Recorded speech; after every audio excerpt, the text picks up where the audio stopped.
Mega auditions ನ ಮೊದಲ contestant ಸಖತ್ತಾಗಿ ಆಡಿದಾರೆ, ಬರ್ಲಿ ಚಪ್ಪಾಳೆ. ಅಂಡ್ ಅದಕ್ಕೆ ಸಾಕ್ಷಿ 3 ಜನ ಜಡ್ಜಸ್ ಗ್ರೀನ್ ಬಜರ್ ಕೊಟ್ಟಿದ್ದಾರೆ. ಮಹಾಗುರುಗಳು ಫಸ್ಟ್ ಕಣ್ಣು ಬ್ಲೈಂಡ್ ಫೋಲ್ಡ್ ತೆಗೆದ್ರು, ಕೈ ಮಾತ್ರ ಬಜರ್ ಮುಟ್ಟಿಲ್ಲ. ಯಾಕೆ ಅನ್ನೋದು ಮಹಾಗುರುಗಳು ಹೇಳ್ತಾರೆ, ಓಕೆನಾ? ಬೈ ದ ವೇ, ನಿಮ್ಮ ಹೆಸರು? ವಿಶ್ವತಾ. ಎಲ್ಲಿಂದ ಬಂದಿರೋದು? ಓಹೋ, ಕೃಷ್ಣನ ಜನ್ಮಸ್ಥಳ ಉಡುಪಿಯಿಂದ ಬಂದಿದ್ದಾರೆ. ಆಹಾ, ಈಗ ಜಡ್ಜಸ್ ಉಡುಪಿಯಿಂದ ಬಂದಿರುವಂತಹ ಈ ಪ್ರತಿಭೆ ಹೇಗೆ ಹಾಡಿದ್ರು? VP sir. ಅರಮನೆ ಕಟ್ಟೋದು ನಮ್ಮ ಕೆಲಸ, ಆದ್ರೆ ಅರಮನೆಯನ್ನ ಭದ್ರ ನಿಲ್ಲಿಸೋದು ನಿಮ್ಗಳ ಕೆಲಸ. ಆ ಅರಮನೆ ಭವಿಷ್ಯಕ್ಕೆ ಒಂದು ಒಳ್ಳೆ ಕಂಬ, ಒಂದು ಒಳ್ಳೆ ಸ್ತಂಭ ಬಂದಿದೆ ಅಂತ ನನಗನ್ನಿಸ್ತು. ಖಂಡಿತವಾಗಿಯೂ ನಿಮ್ಮ ಧ್ವನಿಯಲ್ಲಿ ಒಂದು ಪವರ್ ಏನಂತ ನಾವು ಹೇಳ್ತೀವಿ, ಪವರ್ ಹೌಸ್. ಅಂದ್ರೆ ಒಂದು ಪ್ಲೇ ಬ್ಯಾಕ್ ಸಿಂಗಿಂಗ್ ಆಗಲಿ ಅಥವಾ ಲೈವ್ ಶೋ ಆಗಲಿ, ಯು ಕ್ಯಾನ್ ಜಸ್ಟ್ ಒಂದು 10,000 ಜನ ಇದ್ರು ಕೂಡ ಯು ಕ್ಯಾನ್ ಕವರ್ ದೆಮ್. ಆ ಒಂದು ಎನರ್ಜಿ ನಿಮ್ಮಲ್ಲಿದೆ. ಒಂದೇ ಸಣ್ಣ ಪ್ರಶ್ನೆ, ವಿಚ್ ಅದರ್ ಜಾನ್ರಾಸ್ ಆಫ್ ಮ್ಯೂಸಿಕ್, ನಿಮ್ಗೆ ಬೇರೆ ಯಾವ ಶೈಲಿ ಇಷ್ಟ, ಹಾಡಬಲ್ಲಿರಿ ಅಥವಾ ಹಾಡ್ಲಿಕ್ಕೆ ನಿಮಗೆ ಒಂದು ಅನುಕೂಲ ನಿಮ್ಮ ಧ್ವನಿಯಲ್ಲಿ ಇರುತ್ತೆ? ನಂಗೆ ಆಕ್ಚುಲಿ ವರ್ಸಟೈಲ್ ಇಷ್ಟ, ಅಂದರೆ ನಾನು ಯಾವುದು ಹಾಡ್ತೀನಿ. ಸೊ ಮೆಲಡಿ ಕೂಡ ಹಾಡ್ತೀನಿ, ಹಿಂಗೆ ಫೋಕ್ ಅಥವಾ ಫಾಸ್ಟ್ ಬೀಟ್ ಎಲ್ಲಾನು ಹಾಡ್ತೀನಿ.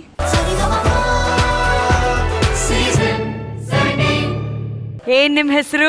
Isha Suchi.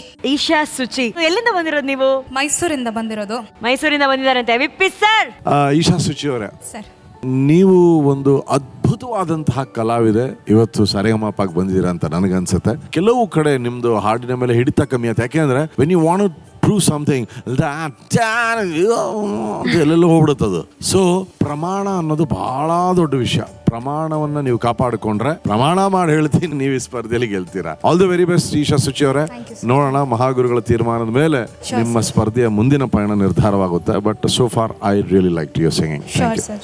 Thank you. Suchi, sir, you have a wonderful voice. Thank you sir. ಒಳ್ಳೆ ಫೀಲ್ ಇದೆ, ಸ್ಟೈಲ್ ಇದೆ. You need some more training for your voice and music, ಅಲ್ವೇ? ನಾನೇನು ಯೋಚನೆ ಮಾಡಿದೆ, ಫಾರ್ ಸ್ಟೇಜ್ ಆ್ಯಂಡ್ ನಮ್ಮ ಸ್ಪರ್ಧೆಗೆ ಇಂಥ ಒಂದು ಆಕೃತಿ, ಈ ಸ್ಟೈಲು ಬೇಕು. ಆ್ಯಕ್ಚುಲಿ ಹುಡುಕ್ತಿದ್ದೀವಿ. ಲೆಟ್ಸ್ ವೇಟಿಂಗ್ ಲಿಸ್ಟ್ನಲ್ಲಿ ಇಡೋಣ ಅಂತ ನಾನು ಅನ್ಕೋತಾ ಇದ್ದೀನಿ. ಸರಿ ಸರ್, ಶೋರ್ ಸರ್, ಶೋರ್. ಗುರುಗಳೇ, ಗುರುಗಳು ಹೇಳಿದ ಹಾಗೆ ಅದಕ್ಕೇನು ಬೇಕು ಅದನ್ನು ತೊಗೊಂಡು ಹಾಡಬೇಕು ಅಂತ ಅನಿಸ್ತು. ನೋಡೋಣ, ಗುರುಗಳು ಹೇಳಿದ್ದಾರೆ. ಶೋರ್ ಸರ್, ಥ್ಯಾಂಕ್ ಯು ಗುರುಗಳೇ. ಸೊ ಸುಚಿ ಅವರೇ, ಮಹಾಗುರುಗಳ ಕಡೆಯಿಂದ ಇನ್ನ ಗ್ರೀನ್ ಬಾಜರ್ ಬಂದಿಲ್ಲ. ಸೊ ವೇಟಿಂಗ್ ಲಿಸ್ಟ್ ಅಲ್ಲಿ ಇದ್ದೀರಾ. ಖಂಡಿತವಾಗ್ಲೂ ದೇವರಲ್ಲಿ ಪ್ರಾರ್ಥನೆ ಮಾಡಿ, ಒಳ್ಳೇದಾಗುತ್ತೆ. Okay, good luck.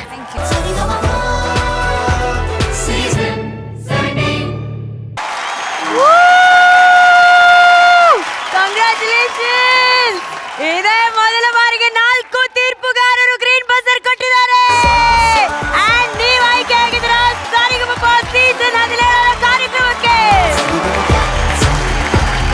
ಏನಂದ್ರೆ ಜನರಲಿ ತಾಯಿ ಬಹಳ ಬೇಗ ಇಮೋಷನಲ್ ಆಗ್ತಾರೆ. ಒಬ್ಬ ತಂದೆ ಭಾವುಕರಾಗೋದಿದೆಯಲ್ಲ, ಅದು ಯಾವತ್ತೂ ಅವರು ತೋರಿಸ್ಕೊಳ್ಳೋದಿಲ್ಲ.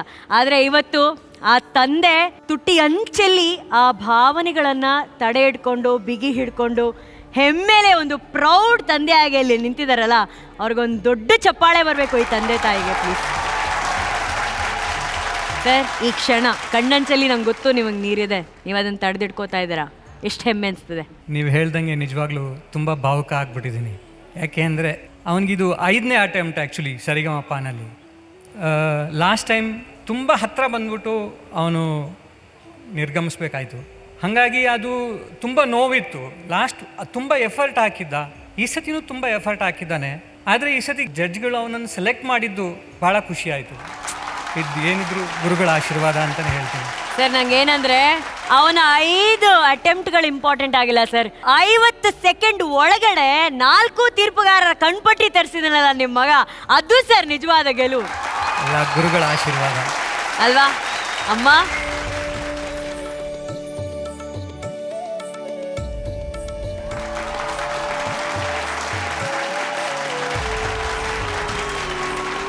ತುಂಬ ಖುಷಿಯಾಗ್ತಾ ಇದೆ. ನಿಮ್ಮ 4 ಜನನ ಜಡ್ಜಸ್ಗಳನ್ನು ಮೆಚ್ಚಿಸೋದು ನಿಜವಾಗ್ಲೂ ಸುಲಭದ ಮಾತಲ್ಲ. ಇಲ್ಲ, ಭಾಳ ಸುಲಭ. ಶ್ರುತಿಯಲ್ಲಿದ್ದರೆ ಸಾಕು. ನಿಮ್ಮ ಹತ್ತಿರಕ್ಕೆ ಬಂದಿದ್ದಾನಲ್ಲ ಅನ್ನೋ ಒಂದೇ ಖುಷಿ. ಗೆದ್ದಿದ್ದಾನೆ ಅಂತ ಹೇಳ್ತಾ ಇಲ್ಲ.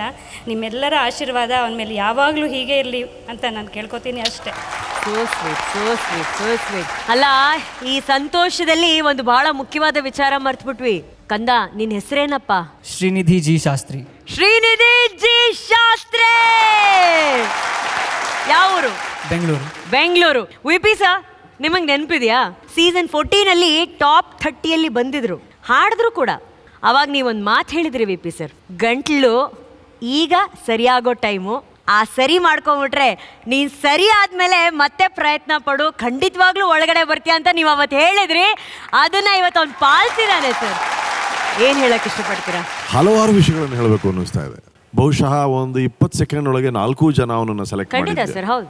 ಮಲ್ಲಿಗೆ ಸುವಾಸನೆ ಕಂಡಿಡಿಯೋಕ್ಕೆ ಸಮಯ ಬೇಡ, ಶ್ರೀಗಂಧದ ಸುಗಂಧವನ್ನು ಕಂಡಿಡಿಯೋಕ್ಕೆ ಟೈಮ್ ಬೇಕೆ. Thank you so much sir. ಅದೇ ರೀತಿ ಸಂಸ್ಕಾರ ಇರೋ ಸಂಗೀತಗಾರನ ಕಂಡಿಡಿಯೋಕ್ಕೆ 5 ಸೆಕೆಂಡು ಜಾಸ್ತಿನೇ. ನಿಮಗೆ ಈ ಸಂಸ್ಕಾರ ಎಲ್ಲಿಂದ ಬಂದಿದೆ ಅನ್ನೋದು ನಮಗೆ ಕಣ್ಮುಂದೆ ನಿಂತಿದೆ. ಇಬ್ಬರು ನಿಮ್ಮನ್ನು ಹೆತ್ತಿದ್ದು ಅವ್ರ ಪುಣ್ಯವೋ, ಅವ್ರ ತಂದೆ ತಾಯಿನ ಪಡೆದಿದ್ದು ನಿಮ್ಮ ಪುಣ್ಯವೋ ಗೊತ್ತಿಲ್ಲ, ಆದರೆ ಒಟ್ಟಾರೆ ಸರಿಗಮಪ ನೀವು ಬಂದಿರೋದು ನಮ್ಮ ಪುಣ್ಯ. ಸರಿಯಾದ ಸಮಯಕ್ಕೆ ನೀವು ಬಂದಿದ್ದೀರ ನೋಡಿ. ನಿಮ್ಮನ್ನು ಒಂದು ಇಲ್ಲಿ ಉದಾಹರಣೆಯಾಗಿ ಇಟ್ಕೊಂಡು ನಾನು ಅನೇಕ ಸ್ಪರ್ಧೆಗಳಲ್ಲಿ ಈ ವಿಷಯವನ್ನು ಹೇಳ್ತೇನೆ. ಸಾಕಷ್ಟು ಮಂದಿ ನನ್ನಲ್ಲಿಯೂ ಅಲ್ಲಿ ಇಲ್ಲಿ ಸೋಷಿಯಲ್ ಮೀಡಿಯಲ್ಲಿ ಅಲ್ಲಿ ಇಲ್ಲಿ ಬರ್ತಾರೆ, ಸರ್ ನಾವು ಆಡಿಷನ್ ಕೊಟ್ಟಿದ್ದೀವಿ, ಸೆಲೆಕ್ಟ್ ಆಗ್ತೀವಾ ಇಲ್ವಾ ಏನು ಅಂತ.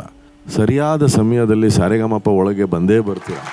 ಈ ಸಾರೆಗಮಪ ಫಿಲ್ಟರ್ ಮಾಡೋ ತಂಡ ಏನಿದೆ, ಆ ತಂಡದ ಮೇಲೆ ನಮ್ಮೆಲ್ರಿಗೂ ಅಪಾರವಾದ ನಂಬಿಕೆ. ನಾವು ಇನ್ನೂ ಅದರಲ್ಲಿ ಇಳಿಯೋದೂ ಇಲ್ಲ. ನಿಜ ಹೇಳಬೇಕು ಅಂದರೆ ಯಾರು ಬರ್ತಾ ಇದ್ದಾರೆ, ಏನಾಗ್ತಿದೆ ನಮಗೆ ಗೊತ್ತೂ ಇಲ್ಲ, ಅದ್ರ ಬಗ್ಗೆ ನಮಗೆ ಗಮನನೂ ಹರಿಸಲ್ಲ. ಯಾಕೆ ಅಂದರೆ ಅರ್ಹರು ಮಾತ್ರ ಒಳಗೆ ಬರ್ತಾರೆ ಅನ್ನೋ ನಂಬಿಕೆ ನಮಗಿದೆ. ಮತ್ತು ತಮ್ಮ ಗಾಯನ ಅಂತೂ ಭಾಳ ಸುಂದರವಾಗಿತ್ತು. ತಮಗೀಗೇನು ವಯಸ್ಸು? 16 ಸರ್. ಸೊ ನೀವು ಬಂದಾಗ ನಿಮ್ಗೆ 13 14 ಎಸ್ ಸರ್. ಆವಾಗ ಯಾ ಹಂಗಿರುತ್ತೆ ಗಂಟ್ಲು. ಅದು ನೈಸರ್ಗಿಕವಾದಂಥ ವಿಷಯ. ಅದು ನಿನ್ನ ಗಂಟ್ಲಲ್ಲೂ ತೊಂದರೆ ಇರಲಿಲ್ಲ, ನಿನ್ನ ಹಾಡುಗಾರಿಕೆಯಲ್ಲೂ ತೊಂದರೆ ಇರಲಿಲ್ಲ, ವಯಸ್ಸಲ್ಲಿ ತೊಂದರೆ ಇತ್ತು. ಈಗ ಸರಿಯಾದ ವಯಸ್ಸು ಬಂತು, ಸರಿಯಾದ ಮನಸ್ಸು ಬಂತು, ಸರಿಯಾದ ಶ್ರುತಿ ಸೇರ್ತಾ ಇದೆ. ಭಾಳ ಅದ್ಭುತವಾಗಿ ಹಾಡಿದ್ದೀರಾ. Thank you sir. Welcome to the show. Enjoy the journey. Thank you sir. Thank you ಮಾ. Thank you. Arjun sir. Srinidhi ಅವರೇ, ನೀವು ಹಾಡ್ತಾ ಇದ್ದಂಗೆ ತಂದೆ ತಾಯಿ ವೇದಿಕೆ ಮೇಲೆ ಬಂದರು, ಅವ್ರ ಕಣ್ಣಲ್ಲಿ ಒಂದು ಆನಂದ ಬಾಷ್ಪ. ಅದು ನೋಡ್ತಿದ್ರೆ ನನಗನ್ಸ್ತಿದ್ದು, ಈಗ ಬಾಡಿ ಡಿಟಾಕ್ಸ್ ಮಾಡ್ಕೊಳ್ಳೋಕ್ಕೆ ಬಹಳಷ್ಟು ಏನೇನೋ ವಿಧಾನಗಳಿದೆ. ಮೈಂಡ್ ಡಿಟಾಕ್ಸ್ ಮಾಡೋಕ್ಕೆ ತುಂಬ ಕಮ್ಮಿ. ಒಂದು ಡಿವೋಷನ್, ಒಂದು ಮೆಡಿಟೇಷನ್, ಇನ್ನೊಂದು ಮ್ಯೂಸಿಕ್. Yes sir. ಸೊ ಈ ಒಂದು ಖುಷಿಯಾದ ಆನಂದ ಕಣ್ಣೀರು ಬಂದಾಗ ಆಟೋಮೆಟಿಕ್ಲಿ ಮೈಂಡ್ ಡಿಟಾಕ್ಸ್ ಆಗಿಬಿಡುತ್ತೆ. ಆ ಮೈಂಡ್ ಡಿಟಾಕ್ಸ್ ಆದರೆ ಬರೋದೆಲ್ಲ ಪಾಸಿಟಿವ್ ಥಿಂಗ್ಸೇ. ಪೇಷನ್ಸು, ಬೇರೆಯವ್ರಿಗೂ ಒಳ್ಳೇದಾಗಲಿ, ಎಲ್ಲರೂ ಚೆನ್ನಾಗಿರಲಿ, ಇಂಥ ವಿಚಾರಗಳು ಬರುತ್ತೆ. ಅಷ್ಟು ಮೂಮೆಂಟ್ನ ನೀವು ಹಾಡಿ ಈ ವೇದಿಕೆ ಮೇಲೆ ಕ್ರಿಯೇಟ್ ಮಾಡಿದ್ರಿ.